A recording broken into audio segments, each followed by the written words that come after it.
There's a lot that goes into building a great leadership team. It's easy to say, build a great structure, build great relational dynamics, but there's a lot that goes into that. And from our perspective, there's a number of tools that we use to help our teams evolve through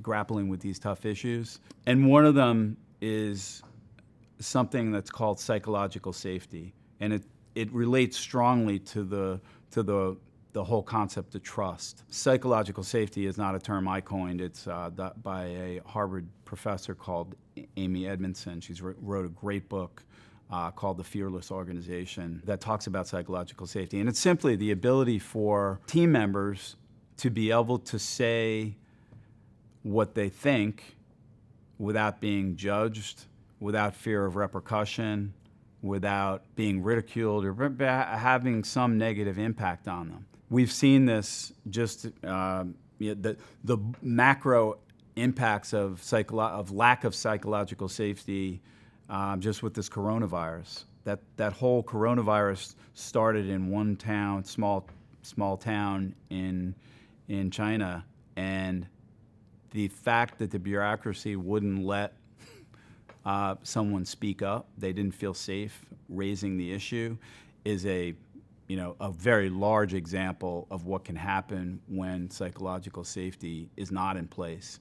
But if you look in any organization, you could call it a trade association, you call it a manufacturing facility, you call it a construction company.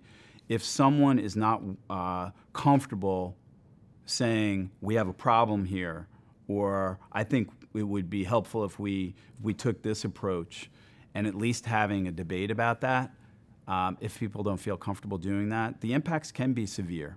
And so building psychological safety into an organization obviously starts with the ability to listen to each other. And so that's a huge component. And it's something we work with every team we work with on, is how easy is it to talk to each other?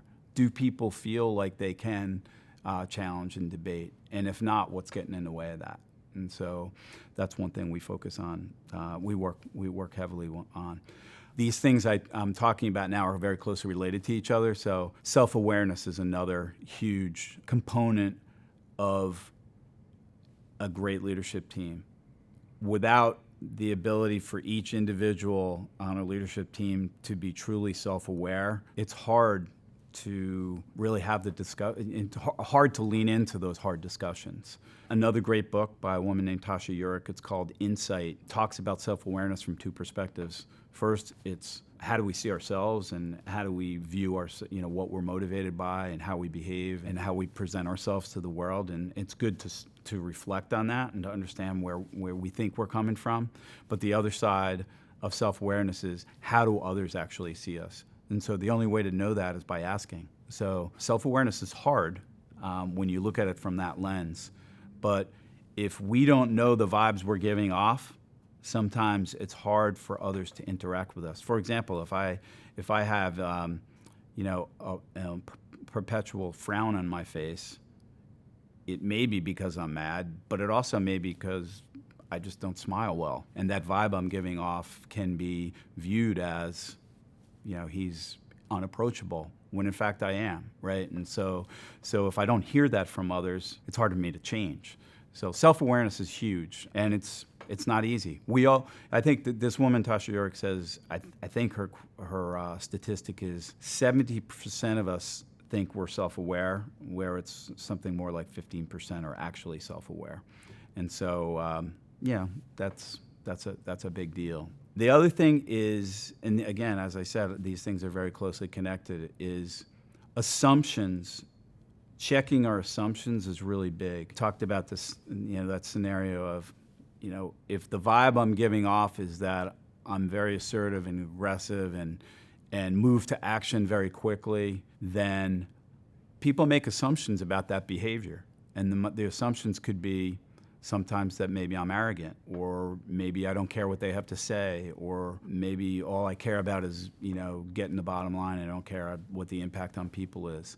And while that may be true, oftentimes it's not, and the assumptions we make about each other are based on really on how people see each other behaving, and those assumptions get built up and they become reality for people, and it really holds them back from actually seeing what the real what the real intentions or motivations of another person are.